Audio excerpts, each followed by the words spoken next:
Indiana, not in India.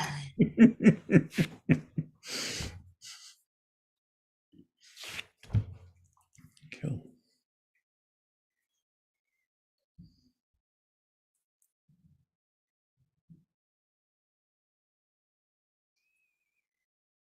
We've gone all quiet now. It's been live streamed.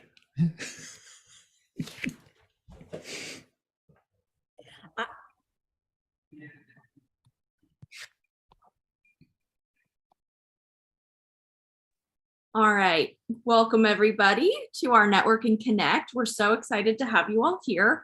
The purpose of today is to have a really informal conversation and kind of hear from our colleagues what's going on kind of around the world in the field of UDL. So we have a lineup of folks that are willing to kind of share what they're working on, but we're hoping at the end we'll have kind of an open time for folks to join in and share what they're working on. So if you have something interesting you'd like to share, we would love to hear it. Go ahead and drop your questions for folks in the chat, and we'll get to that. Hopefully after each person shares, we'll be able to answer some questions. But again, welcome. And I think we can go ahead and get started. Is Jennifer, Jennifer, would you like to kick us off and share what you've got going on? Well, sure. And I'm going to apologize because I'm in a hotel. So if you hear a lot of background noise, I apologize right away. So my name is Jennifer Bedker, and I am a UDL lead for a grant called the Open Access. And we provide support and coaching around UDL implementation. And it's been, you know, an interesting 5 years with everything that has happened. But what we have learned and kind of the tools that we use are what I'll share with you today. So we start with, we have created a regional, we have our regions do the regional capacity assessment from implementation science. So we borrowed it from NERN so they can see what systems are in place. And then we created, based on the 3 drivers of implementation science, we created a site readiness tool for sites to really dig in to see, are they ready to go on this journey with us? And so that tool has been really helpful in getting them to see we're ready in certain areas, but not other areas. And then what we do is, I'm sorry, there's people walking by. Then what we do is we sit down with them and we develop an implementation plan. So we go through and we do a problem of practice, and we look at their data and what is their data telling us. And then we use that UDL framework, that teaching framework, to drive their problem of practice and their goals to reaching and, you know, achieving what they are looking for. And so it's been really exciting because we've had the gamut of problems of practice, anywhere from academics to behaviors to social emotional learning to attendance to whatever. And so to really see that framework being utilized has just been phenomenal, and it's been a really nice journey out here. And the other part of the implementation is we work very closely with county offices of education and get them to come in and support local LEAs so that they can provide the coaching, because none of this works without the coaching piece. And that's it. Well, there's more, but I will stop at that. You mentioned a framework, Jennifer. Is that an available tool or document, or is that something that you kind of use just within yourself? The framework is the UDL. Oh, right. Yeah. Is what we use. Yeah. The site readiness tool is available to anybody. They can use that to kind of just see where they're at and kind of where do they think could be their entry point in starting to explore UDL.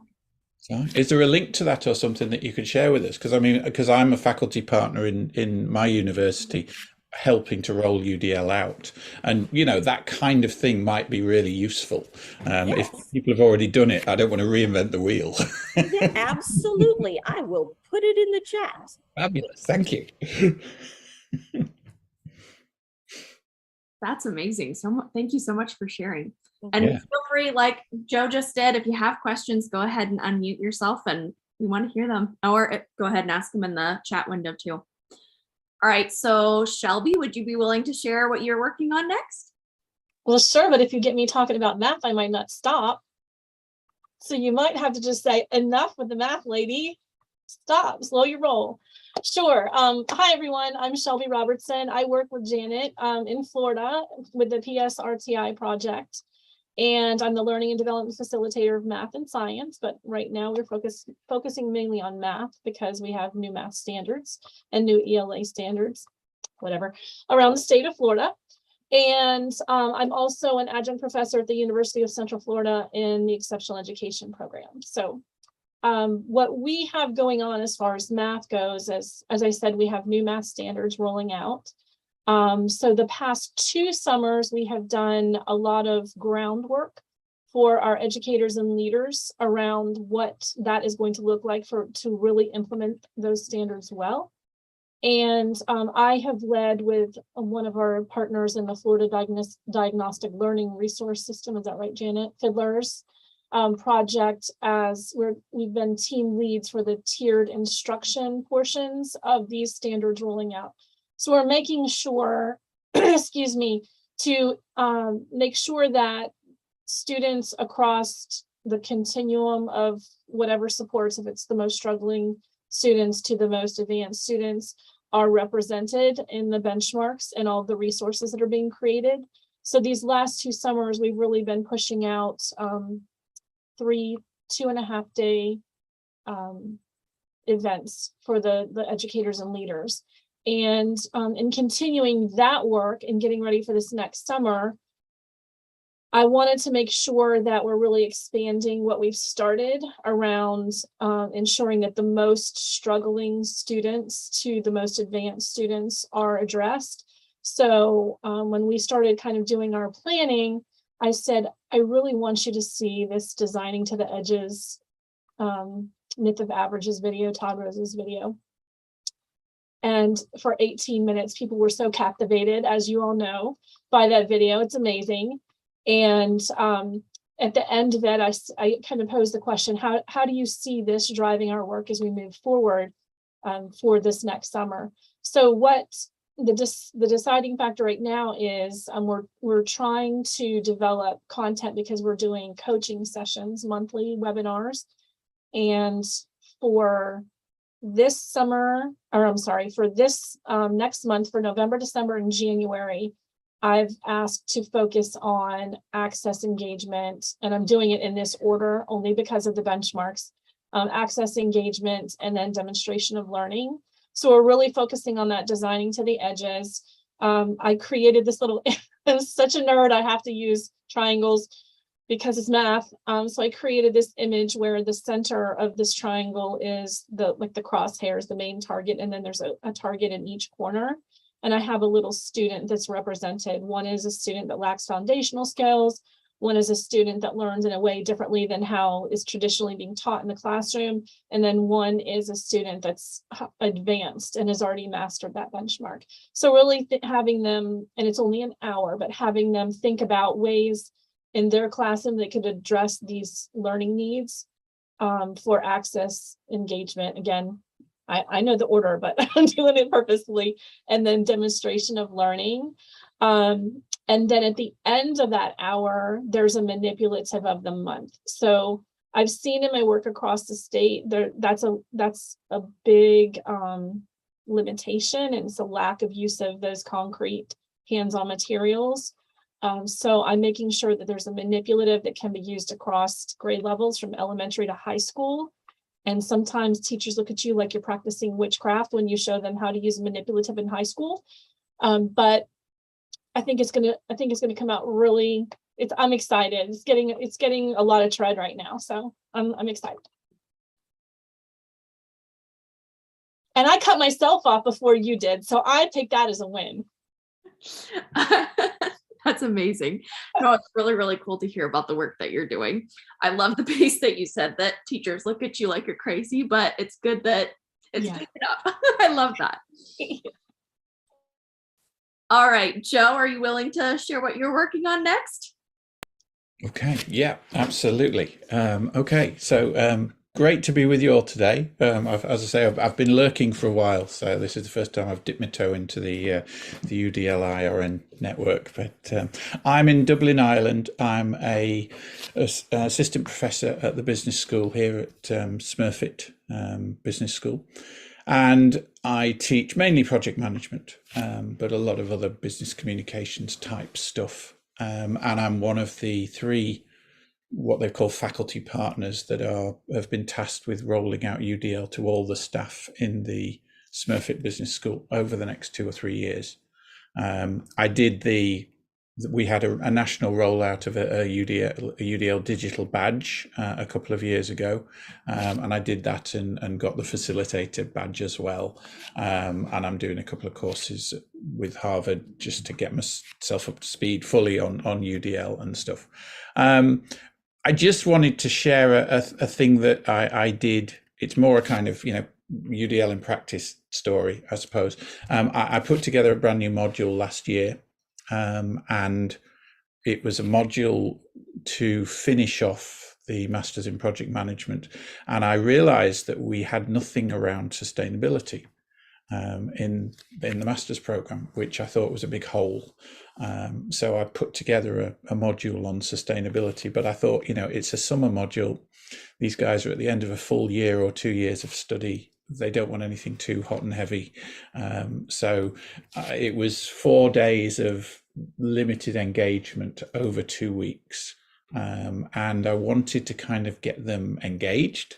I wanted to build in multiple means of representation and allow them to share what they could do in different ways and stuff. And one of the things that I came up with, can I share my screen for a second? Is that okay? Of course, please do. We would love to see it. Okay, I'm gonna share my desktop then. So all being well, you're seeing my browser there with a kind of infographic on it. Yes. Yeah.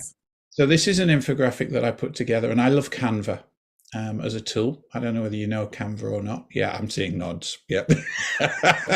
So I do a lot of Canva, and this particular one, I'll just turn that off. There we are. This was one of the things that we used to set out the rollout in UDL, and I kind of just put this together, and we put a few of these posters up, and it's incredible the kind of response we got around the college to this. So if you like that, there's the view only link. I'll pop it in the chat, and if anybody wants a copy of that to edit, I'll send them a link. If you just drop me an email or whatever, I'll put my email details in the chat. But it was just different ways of kind of helping to roll out UDL. I'm not sure where the shark came from. There we are. But what I wanted to show you was how I used UDL in this new module, how I used Canva in this new module. So this was the kind of module outline, and I do that in Canva as well because it makes it accessible and stuff. But what I did was I put together a template. So which one's the template? The one without 106 pages. This is the template. So I put together this report template in UDL. Okay, so the class of 55, and I'm introducing them to the Sustainable Development Goals, design thinking, and they've never seen anything on sustainability before. So this is a non-graded assignment between week 1 and week 2. So I split the class into 17 teams, and I gave them each one of the SDGs, the Sustainable Development Goals. And I said, here's a Canva template. So if I just kind of go through a few pages, you can see. So I've just set up each of the SDGs, okay, as a blank. And I said, right, I want you to do 4 or 5 pages on your SDG. So I want you to go off this week. I want you to research the Sustainable Development Goals, and particularly the one you're assigned to. And I want you to contribute 4 or 5 pages of really good resources into this. And next week, I'm going to give you your summative assignment for the project, which was make a difference, do a project that makes a difference to somebody's life that has a link to one or more of the SDGs. And that was it. That was the brief. Yeah. So a week after, okay, this ungraded assignment, the class turned in this. And as you can see, this is a fully populated 106-page report. Okay, and we've got all kinds of links and infographics and stuff about every single, and this was used then by the whole class to inform them about the SDGs and stuff, so that then they could go and do their make a difference assignments and stuff like that. And I at the end of the module, I got them to present their SDG on a Zoom call like this, and we recorded the Zoom call. And we we put in the Zoom call links here. So you can click into any of these and watch the students' presentations as well. And we circulated this across the university. We circulated it around to a lot of the university alumni and stuff, and it's got a phenomenal amount of traction and interest. We've had 3 students land jobs as a result of this. Follow-ups from employers and stuff like that. So I was reasonably pleased with my first attempt at embedding UDL into a module. So I just thought I'd share that little story with you, and I'll shut up now. So I'll stop the share. There we are. So, No, I love that story. That is incredible. And how amazing that people actually got jobs off of that. That is incredible. Very cool. There was a question in the chat from Michelle. Do the learners need to sign in to use your Canva template? Well, Canva's a free tool, so you can just log in. To be honest, I don't know whether they had to actually sign in or not. I mean, I just shared the link with them, and if I just share that edit link with you, you can see whether you can get in or not. There we are. So if you click on that link now, you should be able to get in to that assignment. I can see you all piling in there now. Lovely. and try making a change on that SDG 1 page. Just edit something on it or whatever, and you're in. So I mean, it's as easy as that. You just create a template, send the link out, and now the students have got this thing that they can work in. And I mean, as you saw, I had to do no editing at all. It was just fantastic. So yeah. It looks like you do have to log in. Okay. So you maybe have to create a free Canva account then. But as I say, it's a free tool. So once you've logged in, you're good to go. None of my students came back to me and said they couldn't. Yeah, So I just logged in with my Google account and it was fine. Yeah, cool. And I mean, it's a nice, easy tool for a lot of students to use, and it works on mobile devices as well, so it's quite accessible and stuff. So yeah. And then another question in the chat was, how did they share with the employers?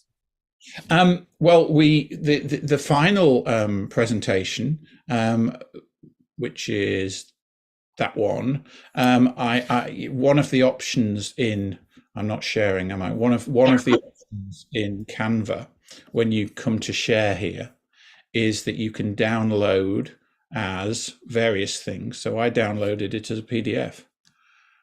Okay, so I downloaded it as a PDF and made that available to all the students, but I also gave them the view only link into Canva as well, and then they just put those up on their LinkedIn profiles.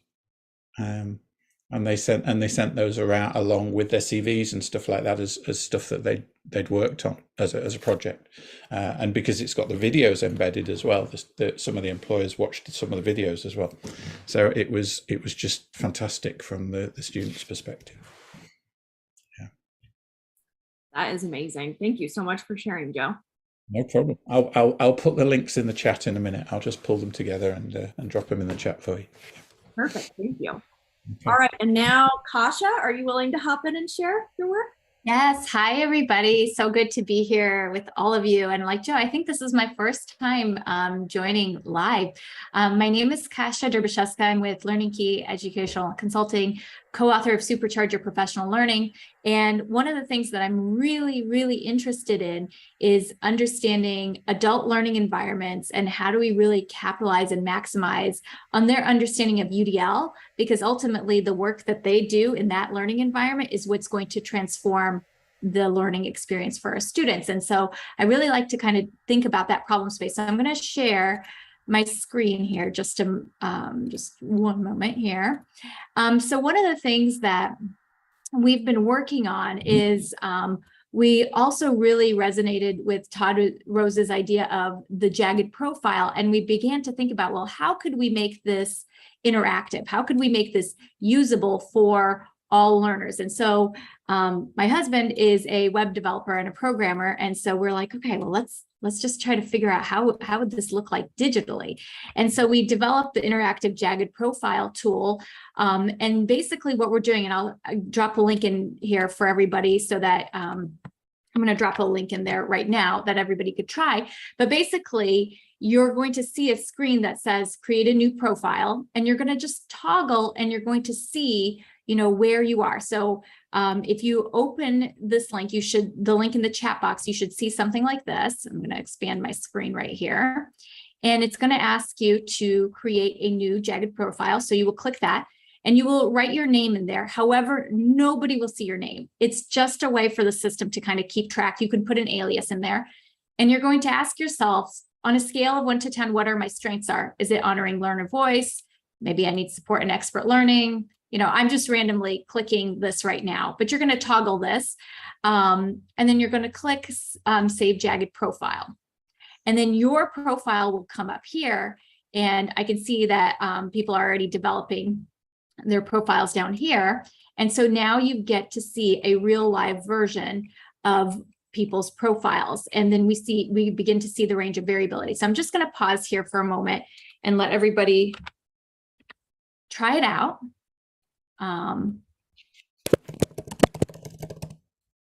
Okay, we see those popping up in here.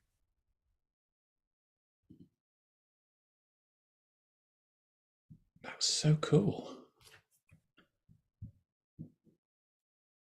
I see more popping in. We'll just give everybody another moment. Let me refresh the screen.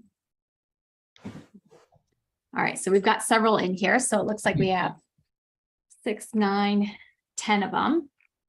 And they'll just continue to kind of populate as people get done.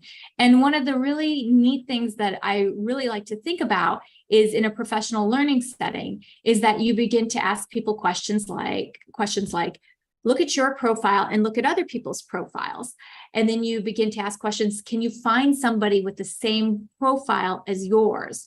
Now, what if the context changed? And then you begin to develop a really nuanced understanding of your variability within yourself, comparison to other people, and when the environment changes. So one of our next steps that we're going to be working on is we're going to be developing a feature where you can kind of add different scenarios. So like, what are your rate yourself on a scale of 1 to 10 in this environment? But what if we change the environment? And then you get to see kind of a richness of how that depends. So if you look at it, we've got more and more of these profiles popping up. And you can see that nobody's name is here. So nobody has to feel like they're, being called out on anything, but it just generates a really nice conversation because this is variability that you can now see. And so we've built in a couple of tools. So you begin to see this range of variability. So as people begin to populate this, the range of variability right here changes. And we've created these variability hotspots. So now you can see so you have a range, but now you're going to see in the green area, the biggest range of concentration is in this area. And then red is kind of where people are, rating themselves as a 0. So majority of people in this group, which makes sense, obviously, are rating themselves on a scale of 7 to 10. And then there's a few people, who may need support here. So you begin to see like how many people are in which of that range of variability. And when you come in, there's other graphs here you can pull in and you can see where people are. And the neat thing about this, is that you can go in and you create your own. Okay, so I see the register tool gave you an error. Okay, so if you want to actually make your own, you can come in here and you click on, I don't have to go through how to do this right now, but you can create a new group. There's a bunch on the main site. You can go in and create your own. So you can create your own item sets. And you can list different items so that you can, assess with whatever it is you're looking for. And yes, there are some schools who are using it. There's a lot of professional development groups who are using it to show the range of variability within the teachers that they're working with. There are lots of businesses who are using this tool and implementing it in online courses. And the neat thing about that is that it shows the business owner opportunities for growth and where they need to provide additional services as well. So lots and lots of different organizations are using it. Yes, for the university setting. So that's one of the things that we are working on, but I don't want to take up too much space, but you're welcome to use the tool. It's completely free. Some of the things that we are working on is building in more accessibility features. So if you have any ideas, insights, we've worked to make it the no mouse challenge. So we're still adding more accessibility features. We're working on adding more context, but we want to hear from other people. What works? What do you need? What supports? So that we can keep building this out for people. Fabulous. Really good. Yeah, thank your husband for us, Kasha. That's awesome. Well, thank you. Beautiful visualizations. It's really good. And I think Ron mentioned that you'd be presenting this at OCaliCon as well in November. Yeah. And in that time, we'll have time to kind of like work with groups and people can we'll talk about different questions and framings and which ones are best usable for that jagged profile. How Cool. And then I might be mistaken, but did you also have one other thing to share? I do, but I didn't know, I didn't want to take up too much time. Please, we want to hear about everything. Tell us. Okay. So let me share my screen again. So one of the other things that I spend a lot of time working on is working in the business sector and helping business owners, especially in the health and wellness industry, understanding how to apply UDL into their context. And so one of the clients that we are working with is a functional medicine doctor. And the whole model is, how do we develop these learners who have gone to a traditional doctor, conventional medicine, and they're not getting the results. They're being dismissed, you're fine, this is normal, all these things. And how do we develop them to become really expert learners? And a large part of that is designing and developing the design to make sure that they walk away feeling like, I can do this. And so the theme is like, when you go through these modules, the idea is that you're walking out as an expert learner. You've learned independency. The previous model is fear, panic, dependency, like you have to keep coming back versus you being your own agent of health. And so some of the things that we are building into that platform is helping people understand how to adjust their own dosages, helping them order their own labs so that they can be the drivers of their own health and wellness. And so, if you're not feeling well, here's how you adjust. You can look at these scales and adjust your own medication. We have different protocols, different visuals that we've embedded. A big piece is like, when you're testing your labs, you're not sure how to adjust your medication. So we've designed and developed a lot of different tools for people to understand, if your B12 is low, stop, take this supplement. But if it's high, you got to look at these other lab scores to kind of look at whether you should take it. And so there's a lot of teaching that we're doing. We're embedding lots of transcripts, closed captionings, all these accessibility features, because we're working with a worldwide audience here, and we're building in tools so that you don't have to keep booking consults. You've become your own learner, your own expert learner in the medical field. Wow, that's amazing. It's a lot of fun. It's a lot of fun to help people become an expert in their own health through UDL, through UDL. Dr. Kasha, not yet, maybe. Mackenzie, what an exciting first half hour. And I know we have Elizabeth is here. Do you want to jump in now from Australia? So we're bouncing all over the world. Certainly can. And thanks for making me about 4th or 5th, because in Australia it's only 7 a.m. So I'm waking up with you this morning. Thank you so much. I'm really excited. This is like Joe and Cassia, this is my first time joining this network live. Usually I think it runs about 2 a.m. my time, which I'm not so great at 2 a.m. starts, but this is perfect timing for me. So thank you so much for having me. Now, I've been teaching a university course on inclusive education, which is very closely linked to UDL. And I'm going to share a PowerPoint of a practice challenge that I encountered, and then how I overcame that by taking that UDL lens. So let me just get this up.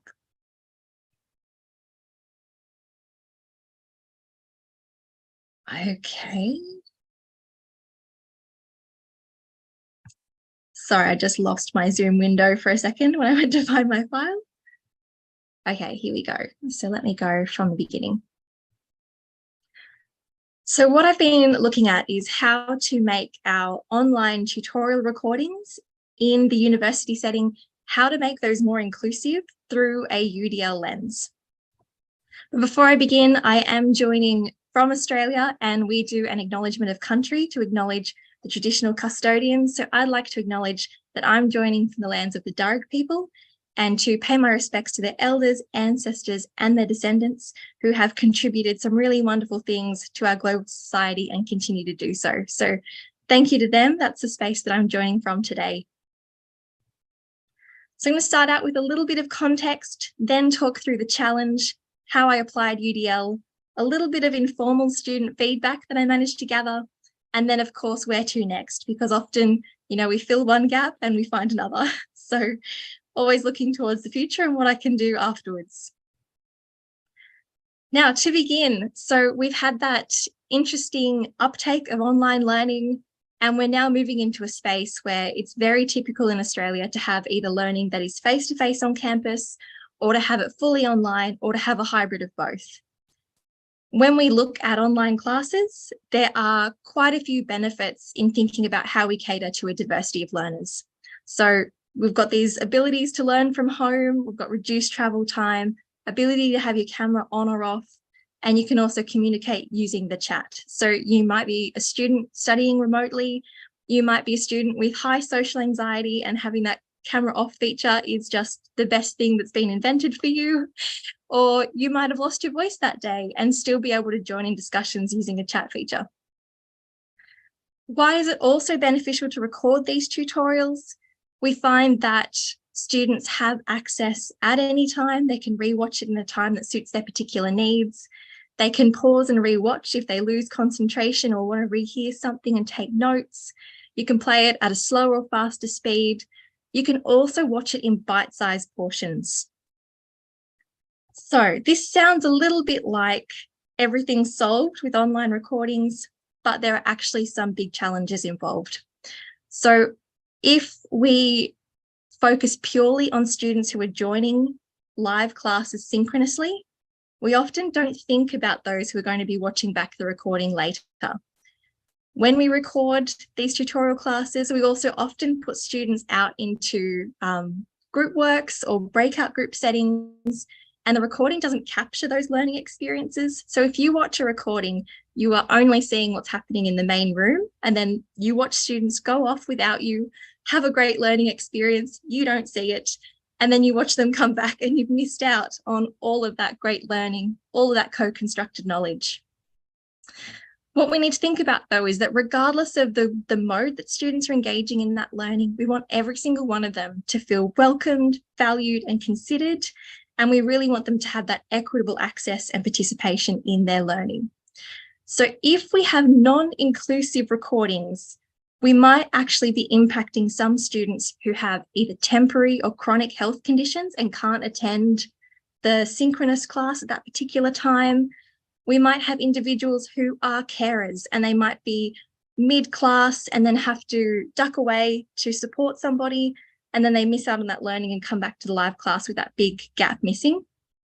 We also have athletes who go away for pre-booked events that they cannot change, cannot get out of, and we don't want them missing out on learning either. So the challenge is we don't currently have inclusive recordings more broadly.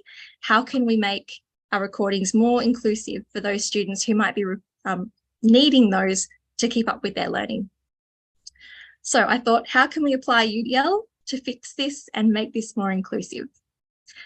So where I began was with 2 different practice challenge questions. So I asked, how might we provide equitable ways for students watching recordings to engage in the activities and also show them that they're considered and valued? They're not just onlookers, they are valued participants.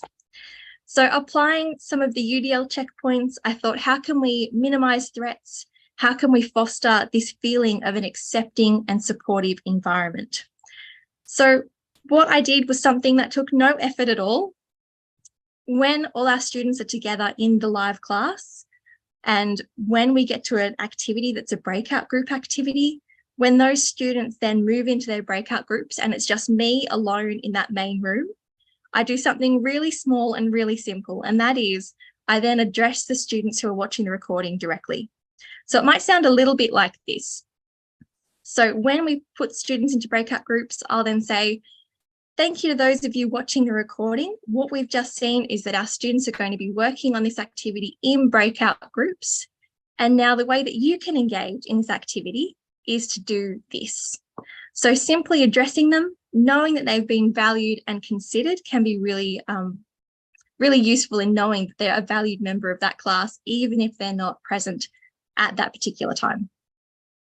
What this also does is optimizes relevance. So rather than hearing a group work activity and you don't have a set of willing peers around you to replicate that activity at home, it also gives them an in to the learning. So it gives them something that they can engage with actively and independently. The second question was, because we don't have that recording happening in breakout rooms, how can we actually provide equitable access to that co-constructed knowledge?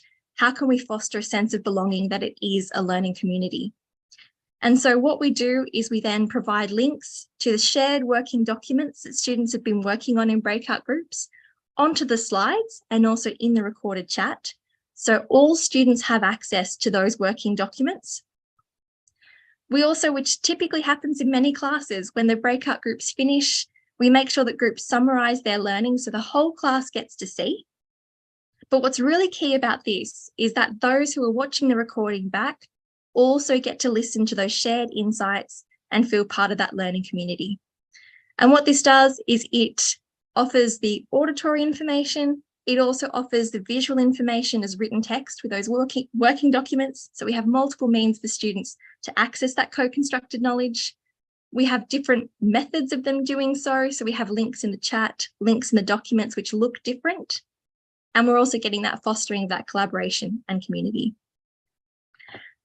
Now, what was really interesting is that, like many UDL and universal design features, there were some unexpected benefits in that all students had access to learning when the unexpected happened. So if a student was regularly attending the live classes and then something came out of nowhere, they knew exactly where they could go to access learning. So it relieved a bit of stress. They knew where to go and what to do.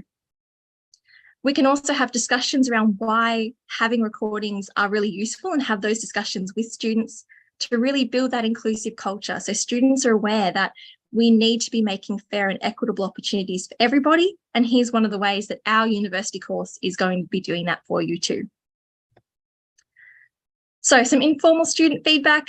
They found it more engaging than just feeling like an observer of the recordings as previously happened. We also had students who did join the live classes and then would go back and watch the recordings anyway, because then they could revise their notes and pick up on anything that had been missed. And students said they really appreciated it, which was really meaningful for me. So where to next? I'm still thinking about the practice challenges that this doesn't solve yet. There's still more to do. And one of those are finding ways to get that formative feedback to students watching the recording in a similar way as we would in live classes. Also allow students to feed back to me so I can then build in those options for optimizing choice and autonomy. Also finding ways for students to better connect with peers, because sometimes we might have students who are absent from the live classes for quite a while, especially if they're experiencing chronic illness. How can we make sure that they're getting that peer-to-peer connection? And there we go. So thank you so much for letting me race through that as quickly as I could, and hopefully it wasn't too fast. No, that was perfect. Thank you so much for sharing. There were tons of really supportive comments saying that there would be easy ways to implement that in their own classrooms. And selfishly, we're in the process of planning our first ever hybrid summit. And I think a lot of the things that you brought up today can be applied to that as well.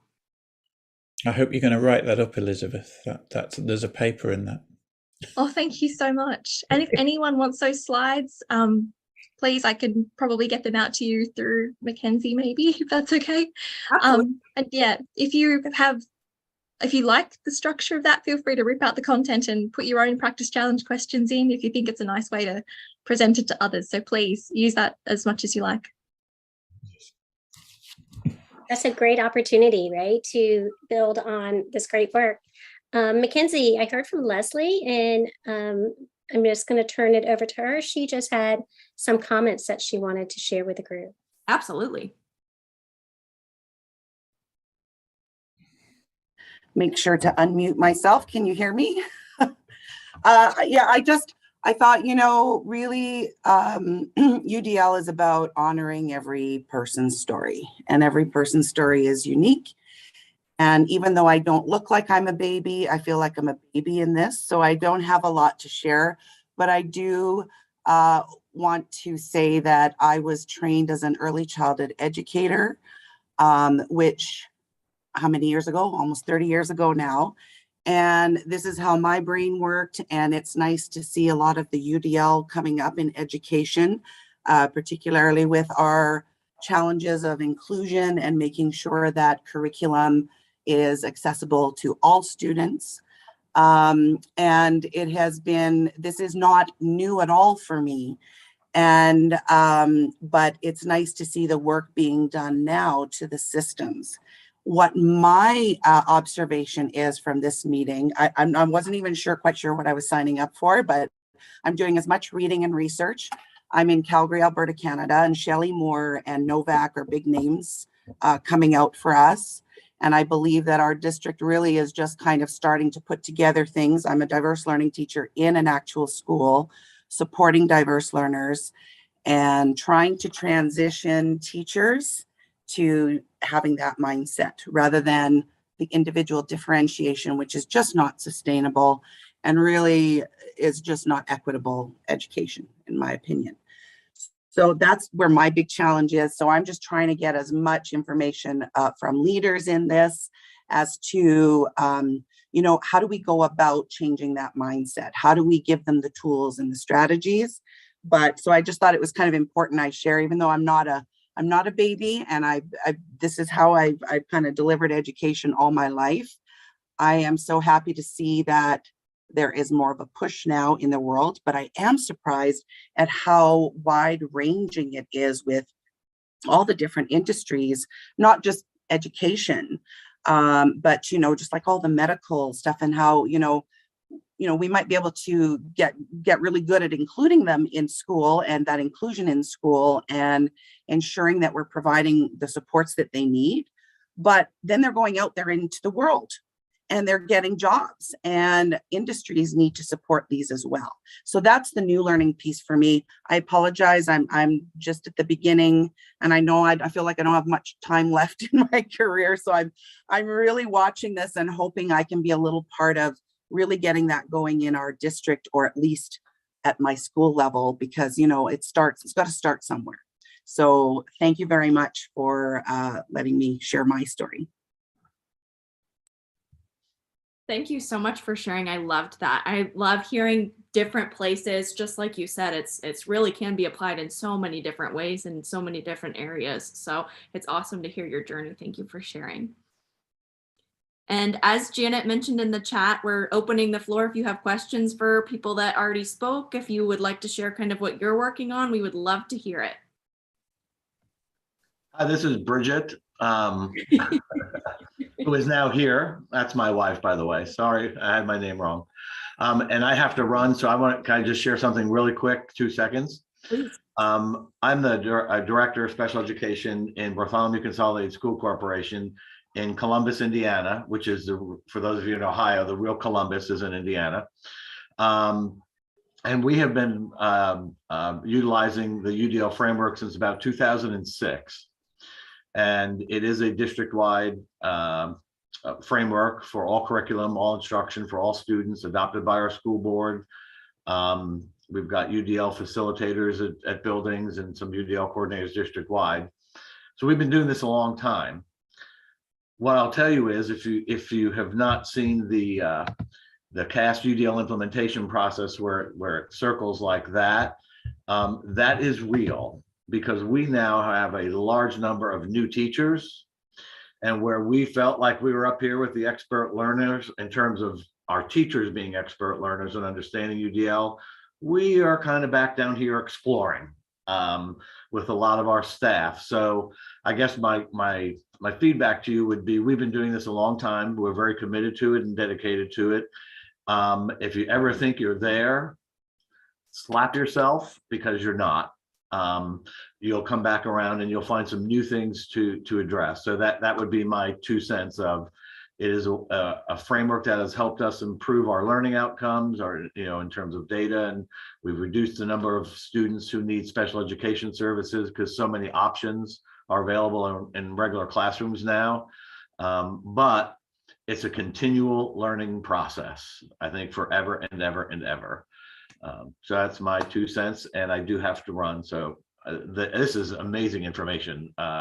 So Mackenzie, Janet, thank you for putting this together. And I do want to steal some of the info that was provided, if that's okay. It's all about sharing. George, thanks for jumping on. And we were looking at a different format to bring people together and just really connect and hear your voices. And so number one, we'll hope you'll be back. We're not quite finished. We have a little bit more time. So Katya, Claudine, Ron, anybody else want to jump in and tell us about what's going on in your neck of the woods?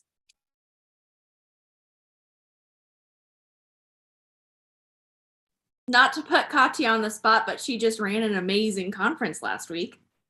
If she wants to talk about that. Hello, I can talk about that, but my brain is still grilled from last week. So I have the first few brain cells functioning again now. So hello, I don't know, I met a couple of you and I recognize a couple of names at least. So I don't know, those who don't know me, I am an associate professor from Norway, but I'm on a sabbatical in Kansas right now. This is why Jamie was just behind me, because he invited me to stay for a year. So yeah, and last week we had a conference, DigiCon, from the UDL network. Mackenzie and I were opening all the Zoom rooms, and that was an international conference starting in Australia at, Mackenzie, what time was it for you in the morning? 1:30 in the morning here. Yeah. And it was 8:30 for me. And then we sat until my 4:30 the next morning. Mackenzie, yours 9 p.m. or so? Yep. Yeah, for 3 days. So we were absolutely knackered. But it was fun. We had people from Australia and we had people from Japan and South Korea and Europe and Canada and the US. And it was a UDL makerspace. So we had a lot of interactive sessions. So that was really fun. But outside of DigiCon, I wanted to show something because I didn't know we had to present something here, but I might just use the opportunity to ask for help or contacts or resources if someone can help me. So if I just share my screen. Yes, please do. Okay, let me see. Share. Okay. That's something I had actually presented at the UDL IRN Summit. But I'm just showing you very, very quickly what I want to do. What I had done at my university, I am an educational developer. So I teach academic staff at my university, and I've been doing that for 6 or 7 years, and I've done like all kinds of things, like short seminars or seminars over a whole semester, and bigger modules and smaller groups and targeted groups and general groups and whatever you can think of. And I don't know, you probably recognize that, is that people nod and think it's important, they agree while they're at the offer. But as soon as they go back into their main work life, they just can't do it anymore because they are just too busy and it's not relevant, it's too much work. So I did a survey and I asked them, like, how long after the offer did you use that UDL approach and what made you stop? And so I have data on that. And then I realized, as an academic, educational developer, I am the one that actually defines the content of the training offers and the format. And I define what we're going to look at with regard to UDL. So I created a graduate course where I have students in groups of 5. They are interdisciplinary. So they can come from history and engineering and medicine and law and whatever. And they work together. They identify a problem they see, an inclusive education or inclusive learning environments at my university, and they develop ideas or steps to solve that. So that's actually like the target group of our UDL approaches is actually defining the content of the training I will be doing for the academic staff. So I interviewed those groups, and what was surprising to me was that they did not address the things I was addressing in my training. I was talking about like impairments, visually impaired, hearing impaired, ADHD, dyslexia, but they are actually looking at completely different things like inclusiveness of buddy weeks. You know, these introductory weeks where you do the barbecue and fun things, and like how inclusive is that? Or completely different things. So now that's where I'm stuck. Yeah, I can just stop the screen share. I need to publish something on that, and I have no idea how to analyze that, what theory is behind, how can I use that to maybe shed light on how to implement UDL in an institution so that it actually stays after I've said thank you for today and have a nice day. So yeah. You want to tie in with change management theory, Cotter and people like that. I've just actually put in the chat catcher. I'd love to follow up with you on this. So I've sent you a LinkedIn connect request. Let's have a chat sometime. That'd be great. I would love that. Thank you. Or yeah, anyone who would like to try out something different with your students, if you have the freedom to let your student do something similar, or a course where your students help you define content of UDL trainings, and we could do some research on that. Or if you have done trainings and it just doesn't last, anything that makes it more than just my idea in my head. So what we've done with the implementation when we've been working with teachers is we've created these mini modules that dive deeper into specific content. So we have mini modules around the design process. We have mini modules around expert learning. I'm working on mini modules for administrators and mini modules for early childhood, Leslie. So I'm there with you. And the one thing is they've loved that, but it hasn't worked until they've been coached. And so without that follow-up and without that coaching, nothing lasts, because it's partially getting that added support of, am I doing this right? Am I not doing this right? I don't really know. And to have that person be there just to listen to you and bounce ideas off of has been huge for our early implementers, because they'll sit and they'll go, yeah, okay, I get it. I understand it, but now what? Tell me the now what piece, right? And so the coaching has been the one thing that has worked for us. Yes, I know that I'm most successful with people who I could coach, but I am the only person and we have 5,000 staff. Yeah, So I have no, I have no that's a way problem of too. coaching. Well, So we've also, I was thinking of maybe doing like, train the trainer thing. yeah, Develop coaches that can coach, but Yep. that failed because they said they are completely on their own and they meet this kind of not Mhm. hostile, but this kind of, oh, isn't this too much work? And why are you bothering doing that? And you don't even Yes. know if you have someone with dyslexia in your course. So they stop.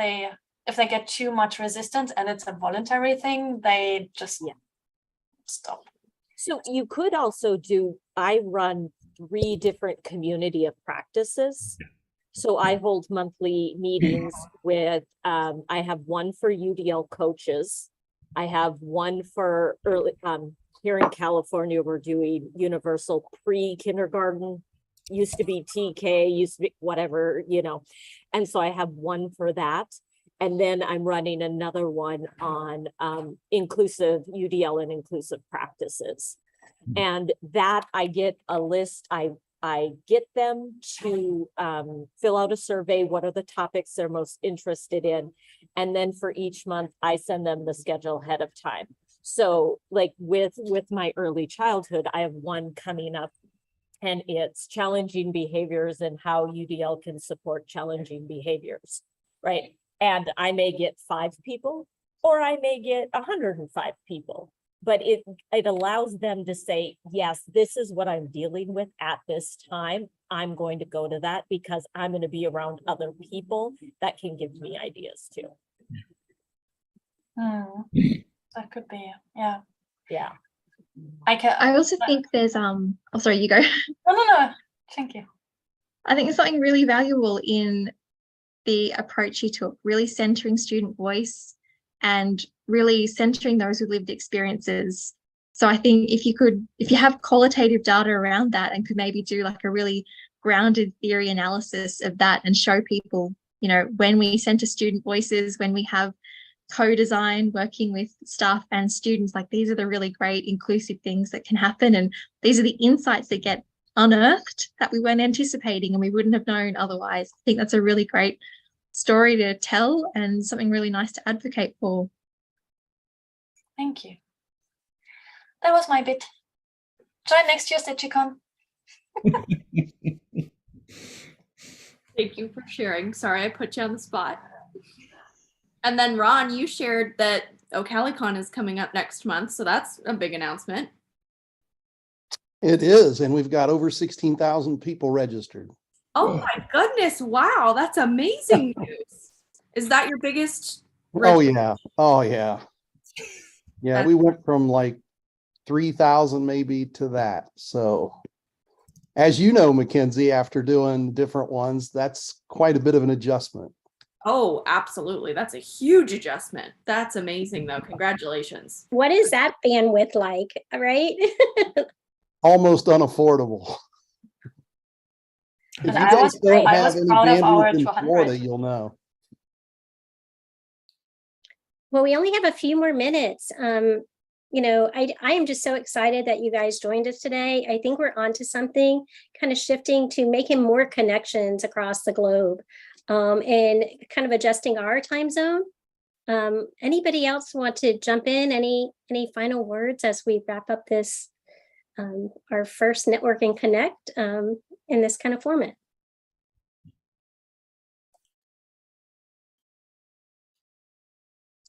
Well, Mackenzie? I think I've thoroughly enjoyed listening to other people's experiences and the different approaches they've had. And, this is my very first time joining, but I definitely love to be back. And I've just placed my information in the chat. So if anyone wants to keep connected outside of this as well, it'll be really nice to get to know you better. And yeah, it's great to know we've got so many people working towards these inclusive goals. And, there are so many of us. So it seems like a big task, but we're all chipping away at it. So it's getting better every day. I think that's really exciting. And bring somebody new next time if you hear something interesting going on, and we'll share the video back out with everybody. Mackenzie, any final words? I'm so excited. This has been a great afternoon and the midweek. Thank you so much for taking the time to join us and share. It's so exciting to hear what you all have going on, and I hope that we can all stay in touch and continue to hear how your work progresses. Thank you so much. Thank you. You. Yeah.